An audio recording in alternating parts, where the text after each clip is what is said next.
Hello, welcome. আশা করি তোমরা সবাই ভালো আছো। তোমাদের পড়াশোনা জোর কদমে চলছে। টেস্ট পেপার সমাধান ভালোভাবে করছো আশা করি। ভালোভাবে সমাধান করো। WBTA টেস্ট পেপারের যে প্রথম 5টি সেট ব্যাকরণ অংশ থেকে সেই 5টি সেট আলোচনা করে দিয়েছি। যদি দেখে না থাকো তাহলে অবশ্যই কিন্তু দেখে নেবে। ডেসক্রিপশন বক্সে লিঙ্ক দেওয়া আছে। আজকে WBTA টেস্ট পেপারের যে 6 নম্বর সেট পাতা 17 সেই 6 নম্বর সেটের ব্যাকরণ সমাধান নিয়ে আলোচনা করব। প্রথম প্রশ্ন হচ্ছে, বাক্যাংশ কর্ম বলতে কি বোঝো? কোনো বাক্যাংশ যদি বাক্যের কর্ম হিসেবে কাজ করে তবে তাকে বাক্যাংশ কর্ম বলে। যেমন, আমি ওকে রাস্তা দিয়ে যেতে দেখলাম। নেক্সট, সমাসের অঙ্গগুলির নাম লেখো। সমাসের অঙ্গগুলি হলো সমস্ত পদ, সমস্যমান পদ, পূর্বপদ, পরপদ, ব্যাসবাক্য। উপমিত কর্মধারয় সমাস বলতে কি বোঝো? যে কর্মধারয় সমাসে পূর্বপদটি উপমেয় এবং পরপদটি উপমান হয় তাকে উপমিত কর্মধারয় সমাস বলে। যেমন মুখচন্দ্র, মুখ চন্দ্রের ন্যায়। নেক্সট, জটিল বাক্য কাকে বলে? যে বাক্যে একটি প্রধান খণ্ডবাক্যের অধীন বা আশ্রিত এক বা একাধিক অপ্রধান খণ্ডবাক্য থাকে তাকে জটিল বাক্য বলে। যেমন, সকলে জানে যে মানুষ হয় মরণশীল। যোগ্যতাহীন একটি বাক্যের উদাহরণ দাও। গরু আকাশে ঘাস খাচ্ছে। ভাববাচ্য বলতে কি বোঝো?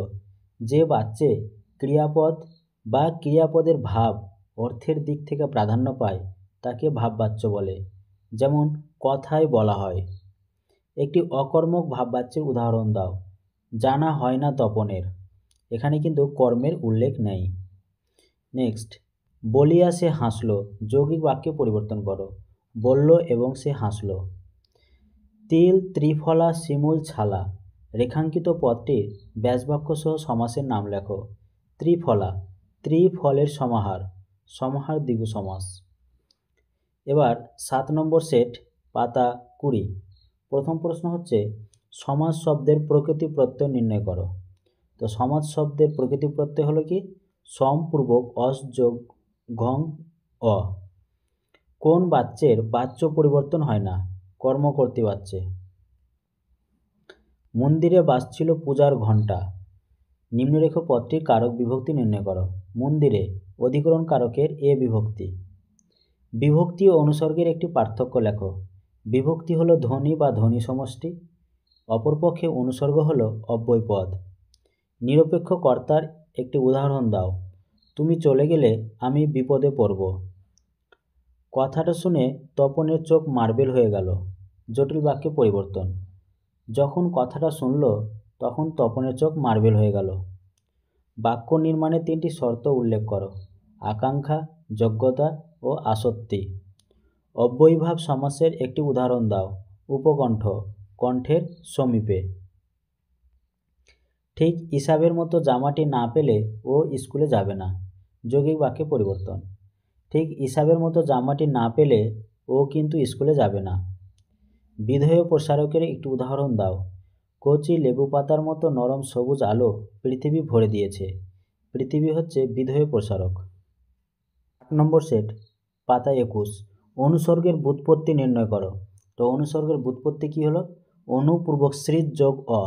একটি সমধাতুজ করণকারকের উদাহরণ দাও। বড় জ্বালায় জ্বলছে। জ্বালায় জল ধাতু থেকে সৃষ্ট। নেক্সট, গিরিশ শশব্যস্তে একটা মস্ত নমস্কার করল। শশব্যস্তে, শশব্যস্ত, শশের ন্যায় ব্যস্ত, উপমান কর্মধারী সমাস। এই শশ মানে হচ্ছে খরগোশ। নেক্সট, সংখ্যাবাচক বহুব্রী ও দ্বিগু সমাসের মধ্যে পার্থক্য একটি উদাহরণ দিয়ে বুঝিয়ে দাও। সংখ্যাবাচক বহুব্রী সমাসে সমস্যমান পদ্মটির অর্থকে না বুঝিয়ে অতিরিক্ত কোনো অর্থকে নির্দেশ করে, কিন্তু দ্বিগু সমাসের সমস্ত পদে সমষ্টি বা সমাহার বোঝায়। যেমন, 10 আনন, 10 আনন যার। এখানে সমস্যমান পদের অর্থ না বুঝিয়ে তৃতীয় পদের অর্থ রাবণকে বোঝাচ্ছে। কিন্তু সপ্তাহ, সপ্ত অহের সমাহার। এখানে সমস্ত পদের দ্বারা 7টি দিনের সমষ্টিকে বোঝাচ্ছে। একটি ব্যতিহার বহুব্রী সমাসের ব্যাসবাক্য সহ উদাহরণ দাও। লাঠালাঠি, লাঠিতে লাঠিতে যে যুদ্ধ, ব্যতিহার বহুব্রীহি সমাস। বন্দি নদীকে ভালোবাসিয়াছে, জটিল বাক্যে পরিবর্তন। যা ভালোবাসিয়াছি তা হলো বন্দি নদী। কর্মবাচ্যের একটি বৈশিষ্ট্য লেখো। কর্মবাচ্যে কর্মপদ প্রাধান্য পায়। চোখের বালি উপন্যাস রবীন্দ্রনাথের লেখা। রেখাঙ্কিত পদটি কারক, অকারক এবং বিভক্তি নির্ণয় করো। চোখের, চোখের হচ্ছে সম্বন্ধ পদের এর বিভক্তি। নির্দেশক বাক্য কাকে বলে? যে বাক্যে সাধারণভাবে কোনো বক্তব্য বা বিষয় বা ঘটনার নির্দেশ উল্লেখ থাকে তাকে নির্দেশক বাক্য বলে।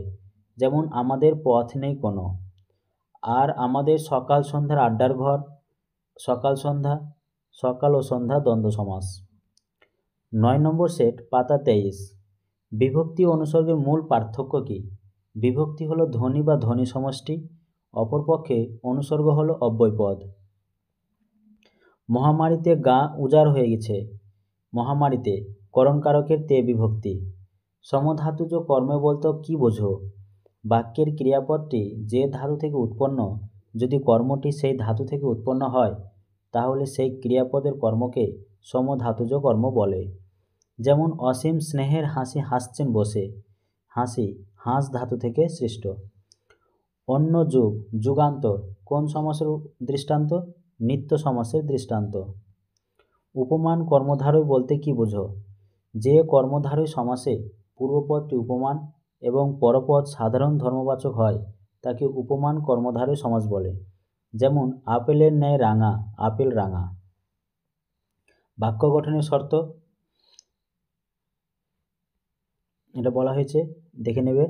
মহাশয়ের কোথায় থাকা হয়? কর্তৃবাচ্যে পরিণত। মহাশয় কোথায় থাকেন? রক্ষকই ভক্ষক, জটিল বাক্যে পরিণত করো। যে রক্ষক সেই ভক্ষক। এই প্রশ্নটা কিন্তু খুব ইম্পর্টেন্ট। নেক্সট, যৌগিক বাক্য কাকে বলে? যে বাক্যে একাধিক সরল বা স্বাধীন খণ্ডবাক্য সমুচ্চয়ী অব্যয় দ্বারা যুক্ত হয় তাকে যৌগিক বাক্য বলে। যেমন রাম লিখছে আর রহিম পড়ছে। 10 নম্বর সেট, পাতা 26। প্রথম প্রশ্ন হচ্ছে সম্বন্ধপদ কাকে বলে? বাক্যের ক্রিয়াপদের সঙ্গে যে নামপদের সম্পর্ক থাকে না তাকে সম্বন্ধপদ বলে। যেমন শিক্ষকের উপদেশ পালন করো। শিক্ষকের, শিক্ষকের হচ্ছে সম্বন্ধপদ। অকারক পদ বলতে কি বোঝায়? বাক্যের ক্রিয়াপদের সঙ্গে বাক্য মধ্যস্থ যে নামপদের সম্পর্ক থাকে না সেই নামপদকে অকারক বলে। সব কিছু বুদ্ধিতে বিচার করা যায় না। বুদ্ধিতে, কারক হচ্ছে করণকারকের তে বিভক্তি। নিত্য সমাস কাকে বলে? যে সমাসের ব্যাসবাক্য হয় না অথবা ব্যাসবাক্য করতে হলে অন্য পদের সাহায্য নিতে হয় তাকে নিত্য সমাস বলে। চরণ কমল, চরণ কমল সমাস কী হবে? চরণ কমলের ন্যায়, উপমিত কর্মধারী সমাস। নঙর্থক বহুব্রীহি সমাসের একটি দৃষ্টান্ত। অজ্ঞান, নেই জ্ঞান যার, নঙর্থক বহুব্রীহি সমাস। বাক্যের প্রধান দুটি অংশ কি কি? বাক্যের প্রধান দুটি অংশ হলো উদ্দেশ্য ও বিধেয়। যে রক্ষক সেই ভক্ষক, রক্ষকই ভক্ষক। ইম্পর্টেন্ট প্রশ্ন, ভালো করে দেখে রাখবে। কর্মবাচ্য কাকে বলে? যে বাচ্যে কর্মপদকে কর্তৃপদে পরিণত হয়ে বাক্যে প্রাধান্য পায় এবং ক্রিয়া কর্মের অনুগামী হয় তাকে কর্মবাচ্য বলে। যেমন পুলিশ কর্তৃক চোরটি ধৃত হলো। এই ব্যাকরণের যে সমাধান অংশ সেই সমাধান অংশের PDF পাওয়া যাবে টেলিগ্রাম চ্যানেলে। আর সেই টেলিগ্রাম চ্যানেলের নাম হচ্ছে শুভ টিচিং